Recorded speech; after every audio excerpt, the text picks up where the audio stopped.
이진동 대기자와 함께 매주 수요일 과거 특종이 탄생하게 된 배경과 비하인드 스토리를 듣는 시간입니다. 지금은 뉴스버스 대표이기도 합니다. 이진동 대기자 자리했습니다. 한 주 만에 뵙습니다. 네, 안녕하세요. 네네. 네. 지난주에 이어서 최순실 국정농단 사건 한번 이어가 보도록 하죠. 어디서부터 시작을 할까요?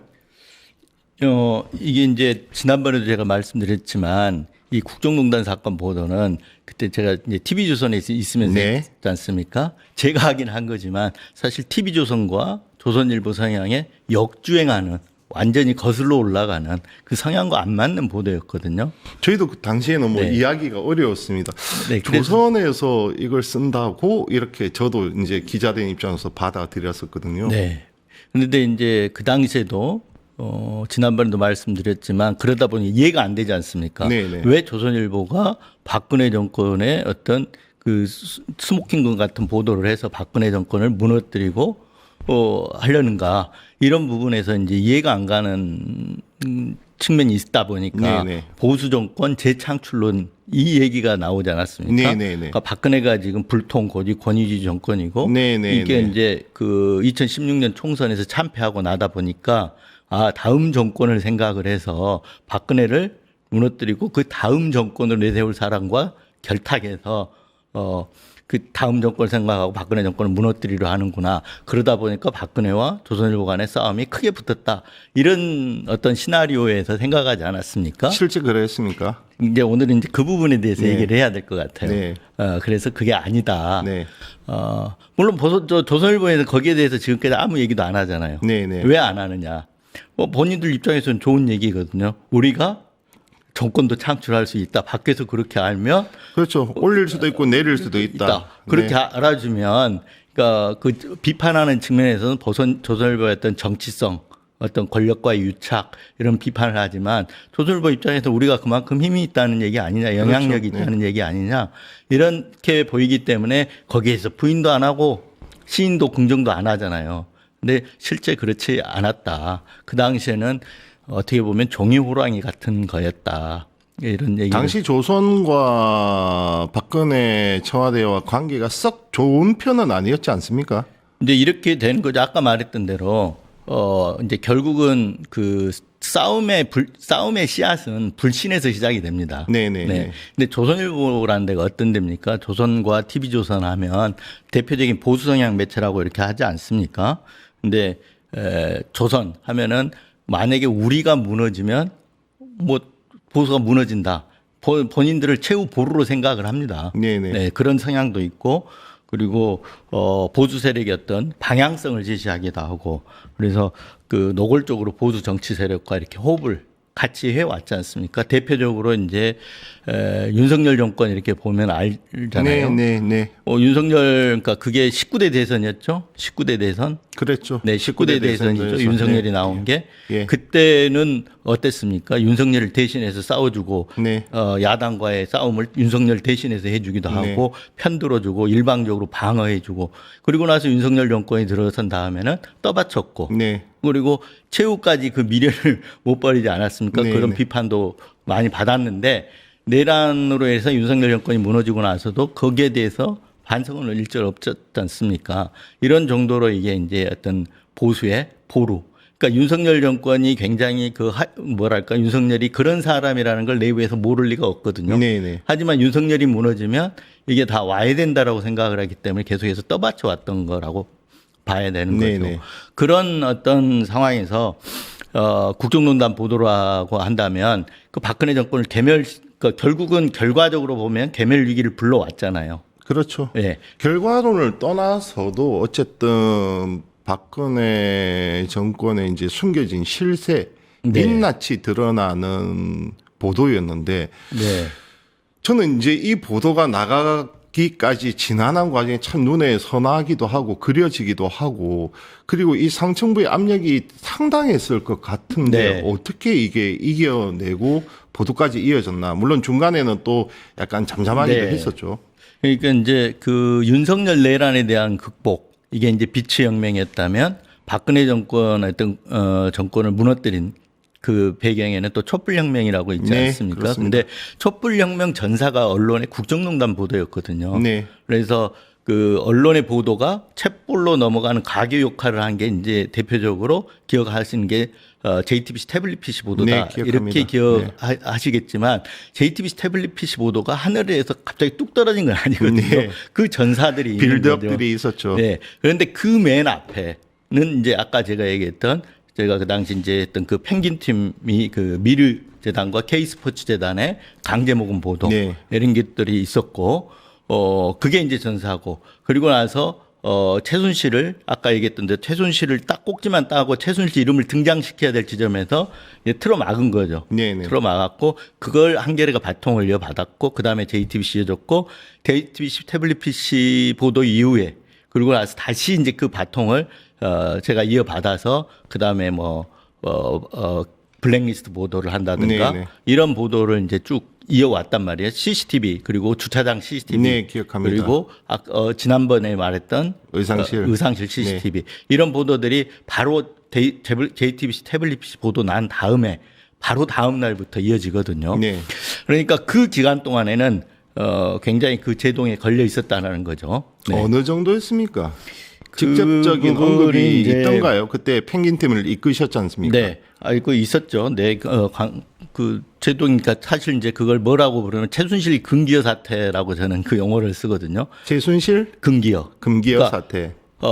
보도를 하려면 최순실만 빼고 해라라는 거예요. 네네. 이름을 빼라. 그 사실은 아까 말했지만 미르재단과 K스포츠재단 보도를 전부 다 했어요. 네. 그 굉장히 그 뭐랄까 최순실의 하수인이라고 할 수 있는 김종 그리고 김종 그 차은택 그리고 또 그 당시에 교육문화수석 문체부 장관 관련된 사람들 그 사람들이 전부 국정농단 사건으로 그 특검에서 다 처벌된 사람들입니다. 네네네. 이 보도를 이 사람들이 국정농단에 연루된 사람들이다. 이런 보도를 다 했거든요. 네. 그걸 이제 그물치기라고 해서 네. 야, 이 사람들이 정말 이 국정농단 세력들이다라는 거를 하나하나 해가지고 보도를 8월 1경까지 다 했는데 네네. 마지막에 이제 보도가 왜 이런 일이 일어나는가를 설명을 해줘야 되잖아요. 네네. 그 배후에 그래서 최순실이 있었고 최순실은 누구냐?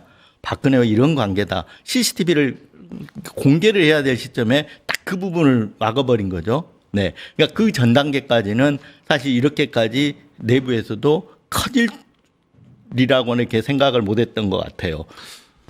그러면 최순실의 박근혜에 대한 영향력이 집권 이후에 강해졌습니까? 아니면 그 이전부터 계속해서 유지하면서 그 밀착도를 유지해 왔습니까? 그 비선이니까 네. 그 지난번에 이제 의상실 CCTV 얘기했지만 사생활을 관리해 주지 않습니까? 네. 그리고 나중에 다 드러나지만 뭐 주기적으로 그리고 또 마구면 언제든지 청와대를 들락날락하면서 박근혜 어떤 뭐 말벗이 돼주고도 하지 않습니까? 그러니까 굉장한 비선이죠. 그러니까 오래전부터 박근혜와는 그런 어떤 유착된 관계를 유지해 왔다 이렇게 보는 게 맞을 것 같아요. 최순실의 존재는 그 당시 때 문고리 4인방 네. 기억하시죠? 그들만 알았습니까? 아니면 흔히 말해서 친박계로 불리는 의원들도 알고 있었습니까? 그 입에 드러내지는 않았지만 알만한 사람들은 최순실이라는 이름이 그때 등장은 했지만 공론화는 그때 됐지만 이미 지난번에도 얘기했지만 그 전 경선 때 네. 또 이미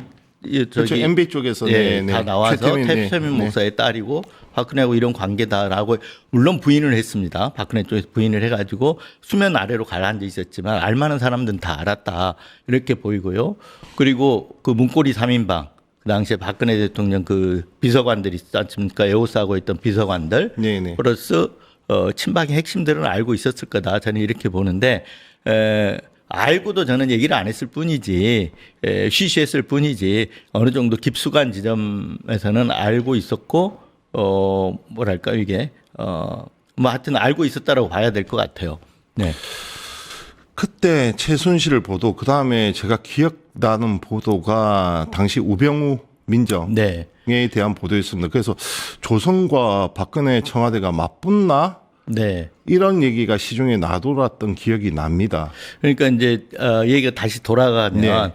그 정말 그 보수 정권 재창출론 음모론으로 보는 게 된 게 아까 이해 안 되는 부분들인데 네네. 밖에서 볼 땐 그렇습니다. 네네. 그런데 안에서 직접 취재하는 사람 입장에서 보면 이게 정말 우연히 겹쳐서 일어난 그런 우연히 겹쳐서 서로 간의 불신을 증폭시키는 과정에서 전쟁으로 확단됐다. 네네. 이렇게 볼 수 있는 게 제가 이제 아까 말했던 하수인이라고 얘기를 한다면 국정농단 세력의 주변부라고 한다면 김종 그 당시 문체부 2차관 네네. 그리고 김종 차관 차은택 이 사람들에 대한 보도를 하고면서 미르재단과 K스포츠재단에 대한 핵심 보도를 준비를 계속 하지 않습니까? 네네. 그런데 이 보도를 하다가 보면 최순실을 등장을 시켜야 되니까 네네. 언젠가는 최순실을 영상을 잡아야 된단 말입니다. 네네. 그래서 최순실 집에 계속 뻗치기를 이제 시켜던 참에 그 최순실을 잡는 날짜가 2016년 7월 16일이었어요. 그러니까 미르케이 보도하기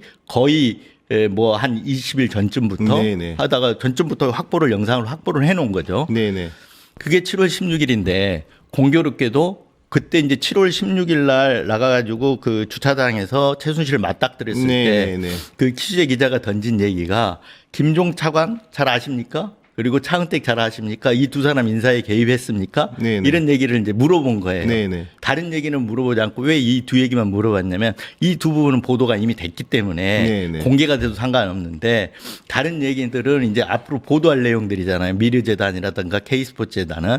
근데 실제 물어보고 싶은 내용은 그런 부분이지만 그거는 일단은 공개적으로 이게 방송에 써야 되니까 가려놓고 네네. 아까 그 부분만 물어봤기 때문에 최순실 입장에서는 TV조선에 나왔던 그 전 보도들이 자기하고 연관돼서 TV조선이 보도를 한다는 걸 알게 되지 않습니까? 네, 그렇죠. 네. 그리고 그 자기가 사는 집도 굉장히 비공개였고 비밀스럽게 해둔 곳인데 거기를 쳐들어와서 카메라로 잡았으니까 굉장히 당황하지 않았겠습니까? 네네. 그때 기억하시겠지만 나중에 이 화들짝 놀라면서 네, 막으면서 저 기억합니다. 찍지 마라고 네. 했던 네. 장면이 이제 그 장면인데요. 그게 7월 16일입니다. 그런데 아까 말했던 우병우 보도는 7월 18일 날 이제 보도가 나오게 됩니다. 네네. 최순실 찍은 건 TV조선이었고 그리고 우병우 보도는 조선일보였고 그러면 최순실 입장에서는 TV조선과 조선일보가 양쪽에서 공격하는구나. 그렇게 박근혜 받아들일 입장에서는 수 그렇게 있죠. 느낄 수 네. 있는 거잖아요. 근데 16일 주차장에서 찍었던 최순실을 찍었을 때 그 장면은 저만 아는 거예요. 보고가 안 되는 거거든요. 네네. 왜 그러냐면 이걸 하나하나 보고하게 되면 어느 지점에서 이걸 틀어막을 줄은 모르기 때문에 보고를 안 하고 저만 갖고 있었는데 그날이 7월 16일이 토요일입니다. 네네. 토요일 저녁에 보고를 받고 됐다라고 하고 있는데 월요일 아침이죠. 7월 18일이면 네네. 월요일 아침인데 우병우 보도가 나온 거예요. 우병우 보도라 하면 우병우 처가의 땅을 넥슨이 뭐 5년 전에 네, 사줬다. 기억합니다. 네. 그러니까 상당히 그 호의적 거래였다. 뭐 이런 취지로 이런 보도였단 말이에요. 그래서 그 보도가 만약에 사실이라면 우병우가 내려와야 되는 상황이었거든요. 물론 나중에 이게 대부분의 정정 보도까지 낼 정도로 이렇게 사실이 아닌 걸로 이렇게 네, 나왔지만, 네. 근데 그 당시 그렇게 본다 그러면 청와대에서 당시 우병우 민정수석은 실세였지 않습니까? 네, 그렇죠. 그리고 이쪽 한쪽은 또 비선이었잖아요. 네. 비선의 어떤 심리적인 어떤 안정감이라든가 이렇게 말벗이 돼주는 그런 사람이었고 그게 이제 하루 딱 간격이죠. 16일, 17일 넘어서 18일 날 이렇게 나온 네. 거니까.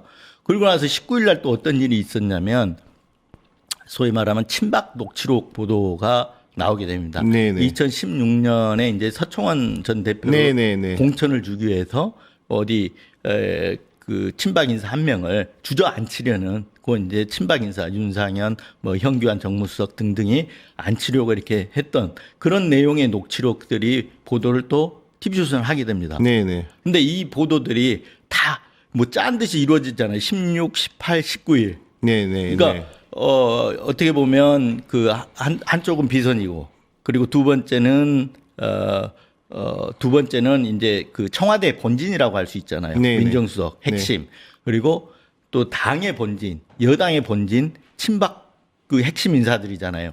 윤상현, 현기환, 그랬죠. 최경환 네. 이분들은 친박 인사들의 굉장히 그 어떤 당에서 나중에 굉장히 친박 감별사까지 했잖아요. 그렇죠. 네, 그 공천 개입 문제를 이제 연달아서 16, 17, 18 이렇게 터뜨리는데 16일 날은 사실은 터뜨린 게 아니고 취재 과정이었잖아요. 네, 네. 취재 과정이었기 때문에 아무도 모른단 말이에요. 밖에서는 모르고 보도가 안 되는 거잖아요. 네, 네. 보도하기 위해서 취재 과정만 있었단 말이에요. 그러면 그렇지만은 최순실과 박근혜는 거기에 대해서 알 수밖에 없잖아요. 네, 네. 왜 취재를 했기 그렇죠. 네. 김종과 차은택 인사에 개입했느냐 물어봤기 때문에 이 TV조선에 나온 보도가 최순실을 겨냥하고 있다라는 걸 당연히 알고 그런데 우병우 보도가 나왔고 그 다음에는 친박 보도가 나왔다 이렇게 되니까 그쪽에서는 굉장히 이게 동시다발적으로 TV조선과 조선일보가 공격해 들어오는구나 이렇게 생각할 수밖에 없는 거잖아요. 그 다음이 아마 박근혜 청와대가 이제 반격에 나서게 되는 것 같은데 그렇죠? 네. 그 부분은 저희가 네. 다시 다음 주로 미루도록 하겠습니다. 네. 지금까지 이진동 대기자와 함께했습니다. 감사합니다. 네. 유튜브 구독하고 실시간 채팅과 댓글을 남기시면 매일매일 7천 TTCO를 드립니다. 참여 방법은 통통물 어플을 다운로드하고 회원가입과 로그인을 해주세요. 마이페이지에서 나의 회원 고유 번호를 복사해주세요. 유튜브 구독 후 실시간 채팅이나 댓글창에 고유 번호를 한 번만 입력하면 준비 끝! 지금 유튜브 채팅과 댓글 쓰기 참여하고 실천 TTCO 받아가세요.